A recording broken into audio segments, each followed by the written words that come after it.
So I'm sailing along, and I think I'm ready to make the turn past a reef that I just went past. And so I said to my helmsman, okay, make your course over there to the island. And he says, well, you take the frickin' wheel. Actually, he used a much stronger word than that. Um, all right, now we're having a week-long vacation. We're trying to have fun here, and that kind of stuff and language is going on the boat. So today on the podcast, I've got Dr. Andy Ward and Bill Ibsen, co-authors of Effective Command through Emotional Intelligence, and it's a course that we've put up onto Nordic Ed. And I want to bring these guys on and just talk about what went on then, but also talk about the course, and let's have some fun with it. So welcome to the podcast, Dr. Ward and Mr. Ibsen, Bill. You guys... yeah, and look, you guys know each other much better than I do, so why don't you introduce each other? All right. So this is Bill. I'll introduce Andy. How about that for starts? Great. Yeah, so Andy is a clinical psychologist whose practice is here in Atlanta. I think he's been doing this for about 20 years or so. 25, actually. 25, yes. Yeah. And has expertise in marriage, child psychology. Well, I also do a lot of executive leadership, work with a lot of corporations on anything from selection of employees to dealing with problematic employees, pretty much run the gamut with regards to people as it pertains to the workspace. Yeah, and Andy and I have worked together as business partners, teaching executive teams on emotional intelligence, becoming a more connected, caring team, and working out conflict. Yeah. And Mr. Bill Ibsen has been a dear friend of mine and business partner, as he mentioned. He has been an entrepreneur in his career. He has bought, run, and sold several companies. And frankly, he is the one I can attribute to my love of sailing. I grew up sailing in high school. Actually, in the Midwest, I grew up learning how to be in a boat and sail a boat in these isolated ponds and lakes. But Bill is the one who gave me a passion and love for sailing on the ocean. So he's been doing it for several years. He's awfully good at it, and it just makes for a good partnership for what we're about to talk about. Well, that's awesome. So, Bill, you're a Nordic Ed instructor, qualified under the American National Standards with us. Right? Yes. And so what was really interesting was that you and I were just having a chat one day because you'd just finished our instructor training, and you said it was an awesome course. And so I want to talk about, so why don't you tell me just like how'd this course come about, this Effective Command through Emotional Intelligence course? How did it come about? Basically our conversation. I had taken the Nordic Ed Transformational Instructor course done by Navy SEAL and Top Gun Fighter that Nordic Ed have. I had called you and we were chatting about it. And I think we were talking about the DISC profile, personality profile that Ed O'Connor talks about in that course. And anyway, somehow it got on to you asking me what I did professionally. And I told you that I work with executive teams, teaching them about EQ. And I think that sparked a little fire in you saying, oh, I've always wanted to help our skippers and captains with EQ. Well, and exactly, because, and I think my comment to you was at that time was like, it is almost impossible to go on a week-long charter without an emotional incident, right? I mean, who hasn't done that? Well, and there's positive and negative emotions associated to the whole thing. I mean, the whole thing is emotional. That's why we do it. It's fun. If it isn't emotional, it's not fun. Good point. And so, yeah, and I kind of went on to say, like, you know, it's really important that people that go on charters, because, you know, we're an agency as well, right? We sell yacht charters down to the Caribbean and the Mediterranean to groups of friends. And, you know, we want them to come back and do it again. So this is really selfish. I want people to stay friends throughout this charter so that they come back and have another charter and not to have to keep switching out friends every time they come. Sure. So, and I think, you know, one of the more important parts is like, you know, some of the relationships that you have on the boat, you have to keep those, right? So you've got your brother-in-law. He's a busy, important executive. He's married to your sister, and there's starting to be problems with your brother-in-law. Well, that ain't going to be too cool if you leave that trip at the end of it with some some friction between you. So you've got to maintain that relationship just because your sister's on the boat, right? That's why we've got Andy on the call here, because we want some real good input, and why you guys wrote this course. And so really what we want to do with this podcast here is just sort of talk about who should take this course, right? Maybe maybe it's not about you. Maybe you're a good captain, right? You know how to sail, you know everything about sailing, but it's not necessarily about you. So why don't you guys jump in on that and just sort of talk about, it's not about you. Maybe it's about the crew, how to handle them. Yeah. Well, I think we would say if you're going to be sailing with other humans, it's important to understand the role of EQ, because it will show up in the sailing experience. It may be what we're feeling. It may be what other people are feeling. It may be how those feelings are now translating into behavior, in cohesiveness and teamwork and camaraderie, or lack thereof. And so all of that factors into the whole process of being on a boat. So for that reason, yeah, we think it's applicable to everybody. Andy, what is EQ?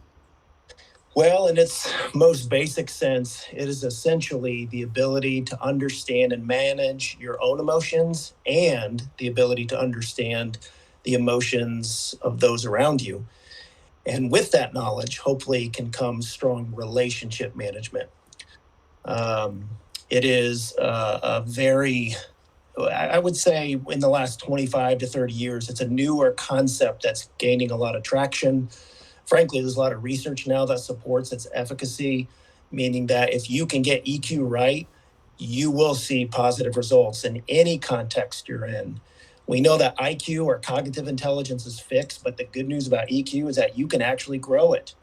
It's not fixed, it's not static. You can learn things, you can experience things, and therefore then grow. Right. So in EQ, it seems like, even I don't have any professional training in that, but it's sort of like this esoteric kind of subject. It's like, sure, keep going. What else is it? How's it going to help me? Why should I be an EQ aware person? Well, I'll jump in on that. In the business world, it is now very clearly established that probably the single greatest factor of success for a leader is their EQ. It isn't their IQ. It isn't how good of a subject matter expert they are. It's their ability to connect with, understand, be empathetic, and lead other people. The person that's just an arrogant know-it-all that doesn't play well with others tends not to get promoted because nobody wants to follow them. And of course, on the boat, we are in a real live ammo situation of leadership. Are people going to follow us? Or are we going to throw the gauntlet by throwing down the captain card? Well, I'm the captain. I've said so. That's just the worst thing that you can do on a boat. I've seen it. I've seen people try to do it, and it just doesn't work. I mean, I've been a crew member, and I've seen a captain do that to another crew member. Well, I'm the captain, so therefore we're going to do it this way. Oh my, you should see the whole rest of the crew just put their head down and just shake their head. It's a bad thing to do. Never, ever, ever do that, right? So, Grant, I'm going to put you on the spot right now because we're playing with live ammo here. Yeah. As a crew member, when you see a captain throw the gauntlet down, I'm the captain, what does that do to you personally? Oh, man. I mean, sometimes it just kind of, in one sense, it makes you shut up, right? And just go, what, under your breath, you're just like, well, that's a dick move. All right, sorry about the language. Yep. But, there's not much you can do as a crew member to, if somebody says that to another crew member. If a captain said that to me, I would get a chance at some point to pull him aside and have a talk about that and open up the conversation about that, because it's just not cool. That's not a cool thing to do ever. Yeah. Probably not too far away from a parent just saying, a kid asking why, and you just say, because I said so, and you don't give any reason. What's the story? The story is little Johnny, sit down, shut up. So little Johnny sits down, right? And then he's in his mind, he says, I might be sitting, he says, in my mind I'm sitting, no, in reality I'm sitting down, but in my mind I'm standing up, right? Yeah. On the outside I'm sitting down, on the inside I'm standing up. Yeah, exactly. And so, what Ed O'Connor, in Transformational Instructor, and he's the ex-Navy Top Gun instructor trainer in our instructor course, he uses a couple of really good, strong statements, and one of them is, the bad day is coming, right? It doesn't matter how much sailing you've done with your crew, there's a bad day coming. Our crew member is going to do something that is just not going to be cool on the boat. And I started off with that story at the start of the podcast here, like that actually happened to me. So what do you do with that kind of action? It's going to happen on a boat. Maybe not this time, maybe next time, but it is going to happen. And when it does happen, it's going to mess up your entire week of sailing, and your relationships, right? One of the things we teach in this course, and what we try to focus on, is always have a posture of be curious. If somebody has some kind of flagrant emotional reaction in front of you, instead of immediately reacting, it's probably best just to have a moment or two of silence and just be thinking, all right, there's a reason why they just behaved in this way. And can I be curious enough to actually ask myself, or maybe even ask them some questions like, hey, what might be going on behind that reaction? We think that is an absolute key basis by which maybe we can navigate a situation better. Right. So you're saying to yourself, before you react, you stop yourself reacting. And before you react, you say to yourself, what is the issue here, right? That's right. It's the classic differentiation between reacting versus responding. The goal is to respond. And sometimes we have to put an uncomfortable pause in there for a few seconds to kind of get our own emotions maybe under control, because that can be shocking to hear that from somebody. Oh, yeah. You felt shocked when you heard that. Is that right? Absolutely. I think Stephen Covey did a really good job on that. What did he say? That humans have the ability to put a pause and a thought process into a situation before a reaction, right? Is that what he said? Yep, that's exactly right. So if that pause can be, hey, what is the issue, to yourself, right? What is the issue here? And here was the issue. I'll answer the question on that issue. He just felt uncomfortable about when we should make that turn. He wanted us, in his mind, he wanted to go 200 meters further before we made the turn after passing the reef. And so what I did do is say to him, okay, what was going on? Why did you do that? I used the curiosity, what you just said, because actually I just finished taking the course that you guys wrote. So thank you for that. And I said, what was going on there? Why did you say that? You take the wheel. And he actually answered the question. Yeah, he said, because I wanted to go a couple hundred meters. And I said, okay, well, I'll tell you what, next time when that happens, why don't you just tell me, hey, Grant, I'm uncomfortable with making this turn. Can we wait another 200 meters? And he said, well, sure. And I said, okay, cool. Are we done with this topic? And he goes, yeah, it's fine. And, we actually had a little hug. So that sort of put the situation at ease, and, we didn't have an issue around that. If I'd just said, okay, well, you have the wheel, or no, I'll keep the wheel. Oh my goodness, that would have been a bad day, right? Sometimes, Grant, when we run into these weird behaviors, I maybe that's the wrong word. Let me rephrase it. Sometimes when we run into these behaviors that look like conflict, it can be one of three things. And this is part of what Andy and I teach some of the executive teams, a model like this, that sometimes it's an issue well, we say it like this, or I say it like this, that there's when you see performance that sucks, you can use the SUC acronym. Is the relationship stuck? Is that the problem here?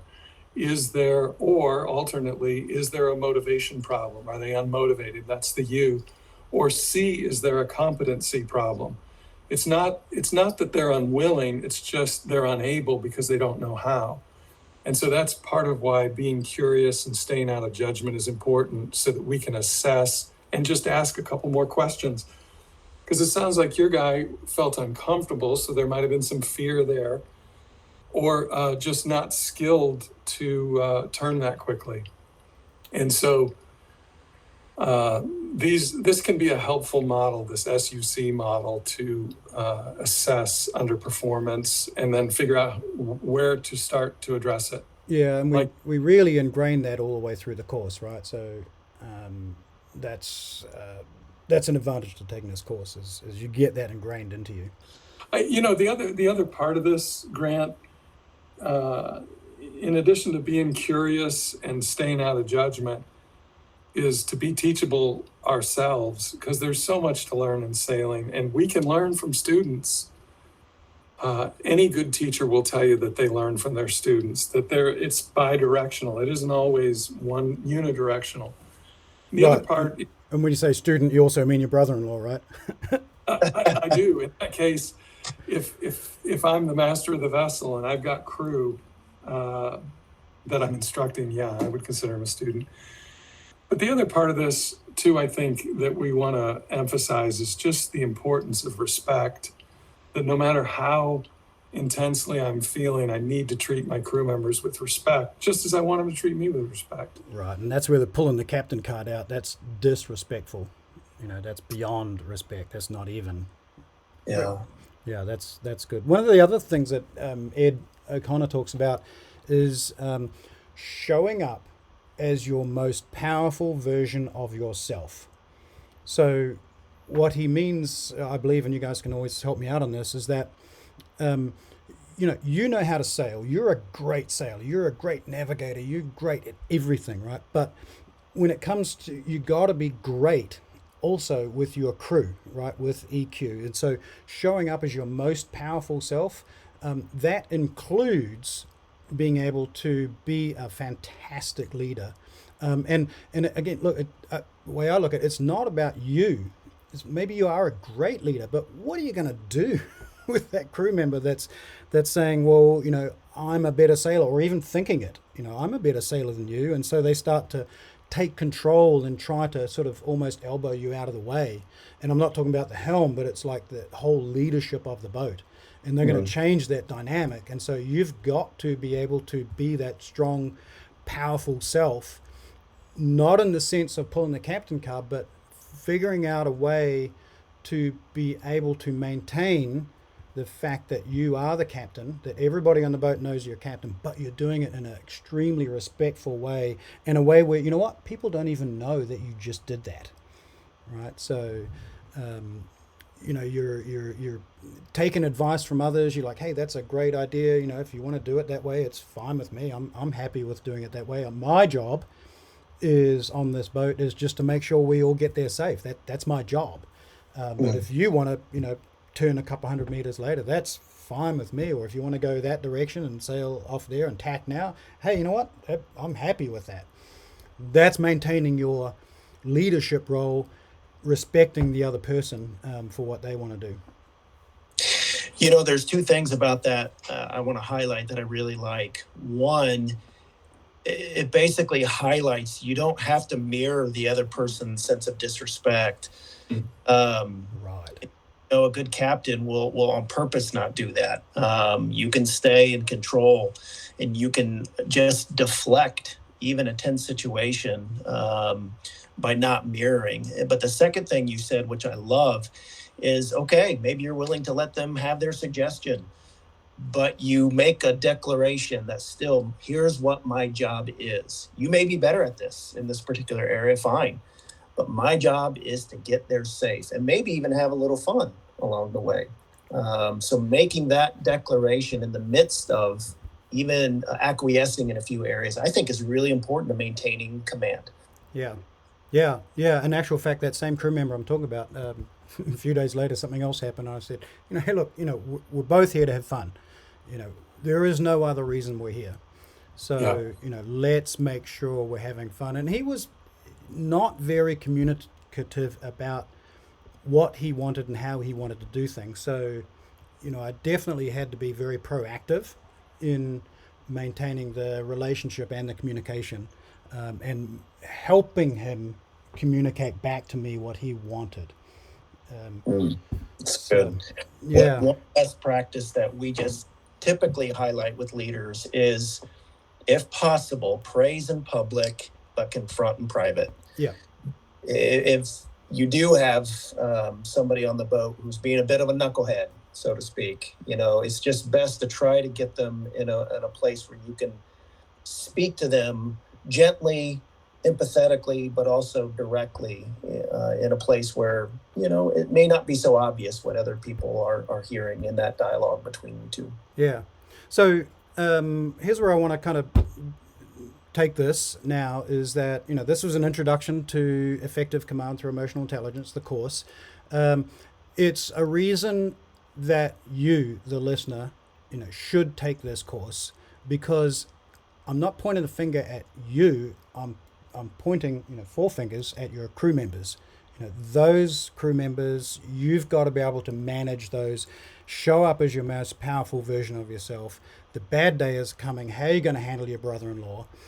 There's so many situations on a boat that happens throughout the week. There's going to be multiple situations, and you just have to know how to be able to handle them. So, guys, we'll do a wrap, but you guys got any input on that, and how we're going to proceed forward with making everybody on the planet take this course? I mean, why wouldn't you take this course, right?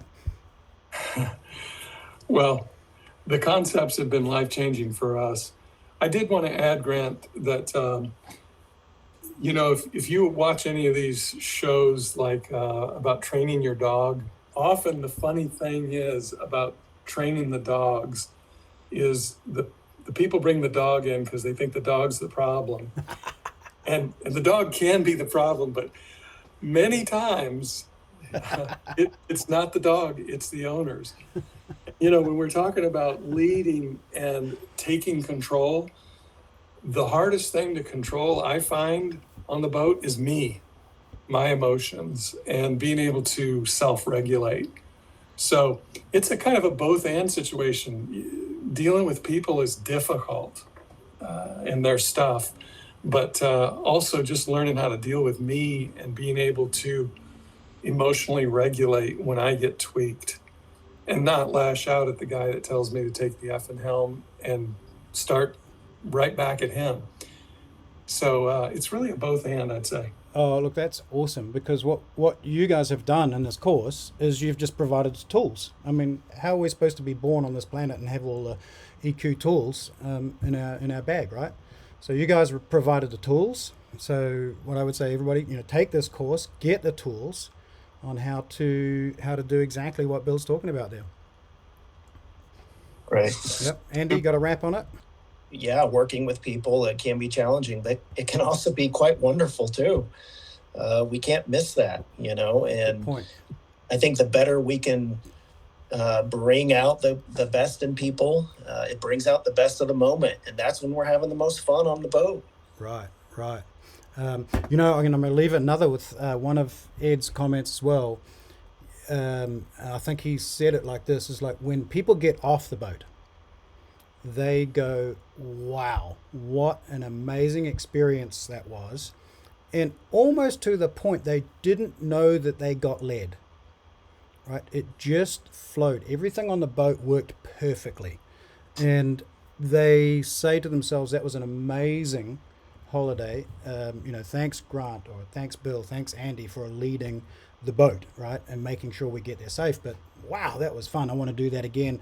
Let's book a vacation again together, this time next year. Yeah, that's a great point. The way we like to put it is also in nautical terms, that every one of us leaves an emotional wake in our relationships. How do people experience us? How do they feel having been with us for a week? And so, yeah, I completely agree that the emotional wake that we leave after a week is encouraging. It's fun. They learned something. Nobody got hurt. And we had an amazing time in paradise. That's why we do it. We want to share the experience because it's relationships in life that bring value and meaning to life. So we're trying to help folks get a little bit better at that. Well, that's an awesome way to leave it. Leaving an emotional wake behind, you personally in this lifetime is just fantastic. Hey, Grant, I've got one more thing. I'm just curious, Andy and I are just curious, with the folks that are listening to this, why don't you send in to Grant your top 2 or 3 most difficult scenarios, and we'll have another podcast, and Dr. Ward and I will come on and we'll try to answer what could it look like? How could we handle this situation or that situation? Whether it be the CEO that comes on your boat that wants to tell you how to run it, which is exactly what happened to me 2 weeks ago, or just a crew member that is lazy, won't help out, etc. Whatever your scenario is, send them to us and we'll address them in another podcast. All right, that'd be awesome. Okay, yeah, send that to me, Grant, at nauticed.org. That'd be awesome. And put all caps title, podcast EQ, something like that. And then that way I know to forward it straight on to Andy and Bill. Thanks, guys. I really appreciate you being on. And let's watch everybody start taking this course, and we'll see the reviews come in. We've already got some good reviews on it, so let's see some more. Fabulous. Thanks, Grant. Thanks, guys. Appreciate it. Bye. Bye-bye. Goodbye.